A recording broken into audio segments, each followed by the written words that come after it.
La bonne info, c'est à la bonne heure sur GTV. Bonsoir à toutes et à tous. Merci de suivre l'actualité de ce jeudi 21 novembre 2024. Donc voici les titres. 42 à 88 affaires, c'est le nombre de dossiers en instance au niveau de l'Office national de lutte contre la corruption. C'est ce que révèle le commandant de police Oumar Sen, chef de bureau des investigations de la structure. Les détails dans ce journal. La pêche des sardines qui commence à se faire rare au menu des débats lors de la journée mondiale de la pêche célébrée ce jeudi 21 novembre 2024. Vous entendrez Sidia Diouf, chef de division artisanale dans cette édition. Et puis notre reportage du jour qui s'intéressera à la vente de friperies avec le froid qui s'annonce petit à petit. La rédaction de GTV s'est intéressée à cette activité, une activité qui commence à prendre l'ascenseur. Les détails, ce sera dans cette édition que nous allons développer juste après ceci.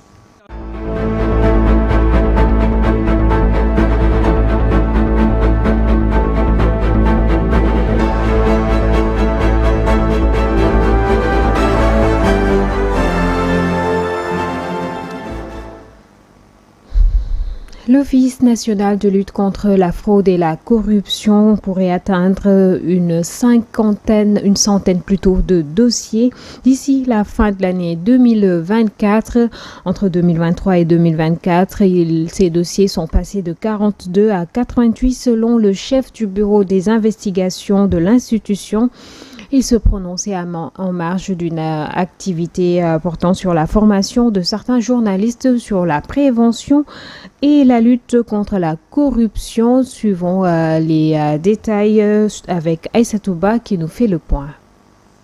Le bilan des activités de l'Office national de lutte contre la fraude et la corruption révèle une importante augmentation. Le nombre de dossiers ouverts a presque doublé entre 2023 et 2024, passant de 42 à 88 affaires. C'est ce que confie le commandant de police Oumar Sen, chef du bureau des investigations de l'OFNAC. Selon lui, cette projection pourrait atteindre 100 d'ici la fin de l'année. Ce développement est soutenu par des projets déjà prêts, mais en attente d'approbation. Pour ce qui est des demandes de concours, le nombre est passé de 127 en 2023 à 181 en 2024, avec des demandes supplémentaires attendues dans les jours à venir, a signalé le chef du bureau des investigations de l'OFNAC. Il a également souligné que les rapports d'activité pour les années précédentes montrent un dynamisme constant,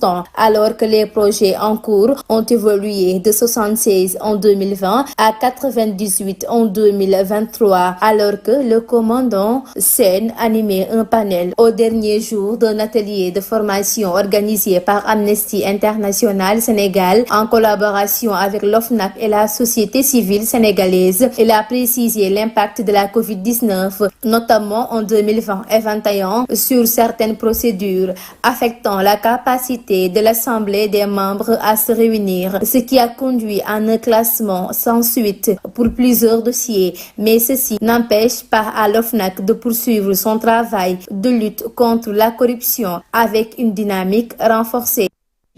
Universitaire de pêche et d'aquaculture en collaboration avec le programme EAF Nansen de la FAO a célébré la journée mondiale de la pêche ce jeudi 21 novembre.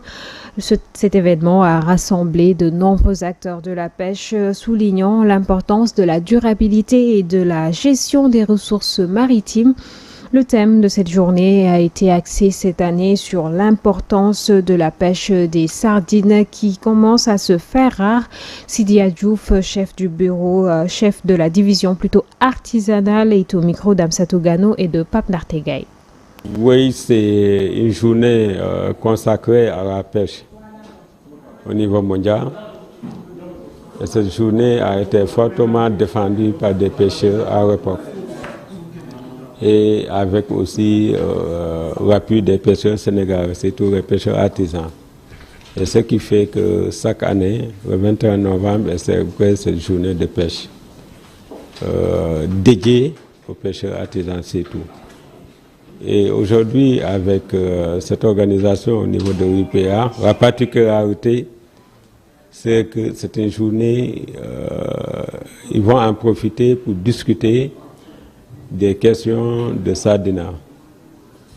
Le sardina qui est une espèce petit pélagique, mais qui est une espèce aussi partagée entre plusieurs pays et qui est une espèce aussi emblématique importante pour les Sénégalais. Parce qu'on sait aujourd'hui, quand on parle de sécurité alimentaire, d'autosuffisance alimentaire, de consommation en protéines, c'est une espèce qui contribue beaucoup. Quand on raisonne en termes économiques terre à terre, quand il y a beaucoup d'offres, peu de demandes, le prix baisse. Et quand il y a peu d'offres et beaucoup de demandes, le prix augmente. C'est ça, on assiste à ce phénomène aujourd'hui. Parce qu'avant, peut-être, il n'y avait pas, la population n'était pas ce qu'elle est aujourd'hui en termes de nom. Mais jadis aussi, il n'y avait pas cette raréfaction de poissons. Il y avait beaucoup de débarquements au niveau des plages.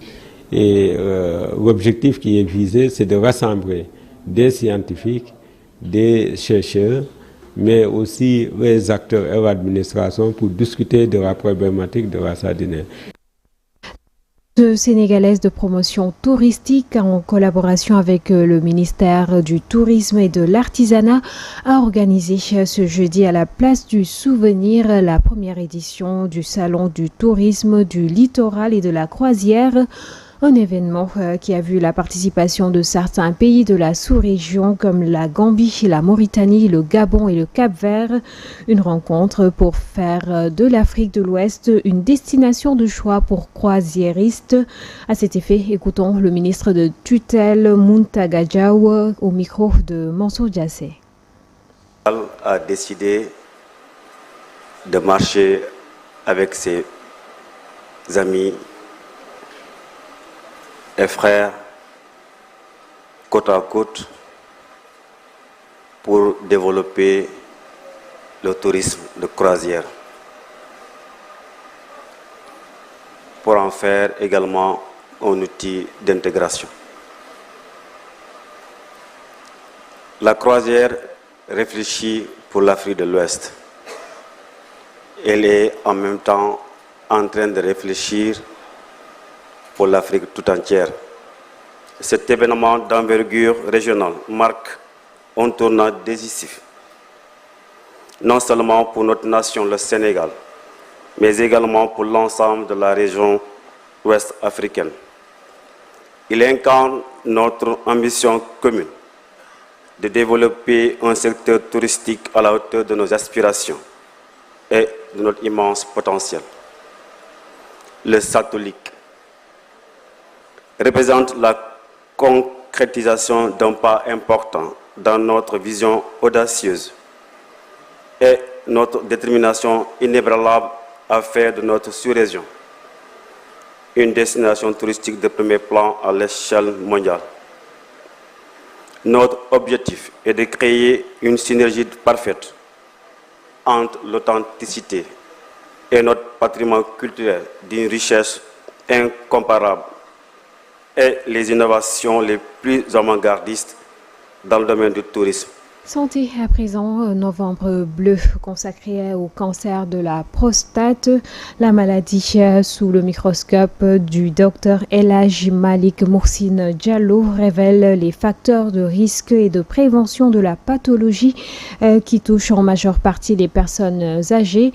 Docteur El Hadji Malick Moursine Diallo est médecin oncologue radiothérapeute à l'hôpital Dalal Jamm de Guédiawaye. Suivons ses propos au micro de Mam Awassal. Le cancer de la prostate qui constitue une tumeur maligne d'évolution généralement lente et qui touche la glande prostatique. Et il faut savoir que c'est l'un des cancers les plus prévalents au Sénégal. En ce qui concerne l'homme, c'est le premier cancer avec une prévalence de 913 nouveaux cas par an. Elle est responsable de 494 décès par an d'après les estimations du Globocan. Donc il y a vraiment intérêt de parler de cette pathologie à l'occasion de Novembre bleu. Effectivement, c'est une pathologie qui atteint exclusivement l'homme. C'est une pathologie de l'homme puisque la glande prostatique, C'est une glande qui existe uniquement chez l'homme. Et parmi les facteurs de risque, il y a l'âge. Donc plus on prend de l'âge, plus on est sujet à un cancer prostatique. Donc hormis l'âge, il y a également les antécédents familiaux de cancer. Il y a l'environnement tel que l'alimentation pas trop équilibrée, l'obésité, le surpoids. Il y a l'absence d'activité physique, comme je l'ai dit tout à l'heure. Entre autres, il y a les mutations génétiques. La prévalence du cancer de la prostate est beaucoup plus élevée par rapport aux autres origines ethniques. Il y a évidemment les facteurs hormonaux. Il y a également l'environnement tel que l'obésité et le surpoids qui peuvent intervenir entre autres. Le moyen de prévention le plus efficace reste le dépistage. Donc à partir de 50 ans ou bien tout au plus à 45 ans chez les sujets à risque, il faut faire un dosage annuel de la PSA qui est un antigène spécifique de la prostate. Donc il est recommandé à partir de cet âge de voir un urologue ou bien un médecin généraliste pour au moins faire un dosage de la PSA. Effectivement, c'est pourquoi il est important de profiter de ces occasions pour faire la sensibilisation afin de faire un dépistage précoce de telles maladies. À l'instar d'Octobre Rose, nous essayons également pour Novembre Bleu de plus parler à la population masculine de se faire dépister le plus tôt possible. Nous parlons à présent de l'activité concernant la vente de friperies. La friperie, justement, qui est de nos jours intéresse, qui est très convoitée par la population sénégalaise, avec en plus cette période de froid qui s'annonce. La demande est de plus en plus forte. Un tour à Colobane nous fait savoir la ruée de la junte masculine vers cette friperie. Reportage signé Idrissa Fall et Boubacar Diagne. La période de froid s'approche à grands pas, mais le marché de friperies jadis convoité par ce que proposent des habits plus adéquats avec la saison et moins cher ne voit toujours pas de clients, ce que dénoncent les vendeurs. Le froid s'approche, les gens n'anticipent pas en général. Ils attendent le moment qu'il y ait vraiment fraîcheur pour qu'ils puissent venir acheter. Ils ne changent pas les garde-robes au jour J. Ils attendent par exemple le moment, c'est-à-dire l'approche du froid, pour venir acheter des habits d'hiver, quoi. La saison de froid s'approche à grands pas, donc on a l'obligation de changer de marchandises. Et les produits les plus en vogue, ce sont les chemises. Les clients viennent réclamer tout le temps, surtout les longues manches. Mais on espère d'ici 15 jours voir plus de clients. Avec la cherté de la vie qui règne en maître, le marché de la friperie est la seule remède pour joindre les deux bouts, selon ce client. Les gens s'en sortent, parce que vous voyez, la conjoncture oblige. Les gens n'ont plus les moyens d'aller dans les magasins, se payer matos qui sont trop chers. Ils préfèrent venir à Colobane, par exemple, ou dans d'autres marchés, acheter de la friperie, parce qu'il faut le dire aussi, bon, c'est de la bonne qualité, et puis en fin connaisseur, tu peux y avoir du bon matos.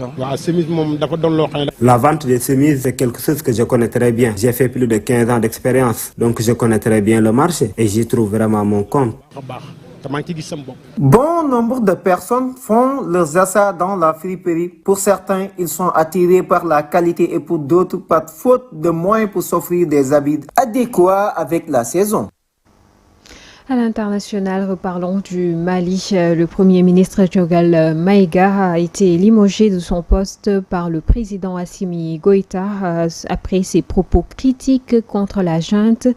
L'annonce a été faite par le secrétaire général de la présidence Alfousseni Diawara. C'était hier, nous revenons là-dessus avec Djibril Niane.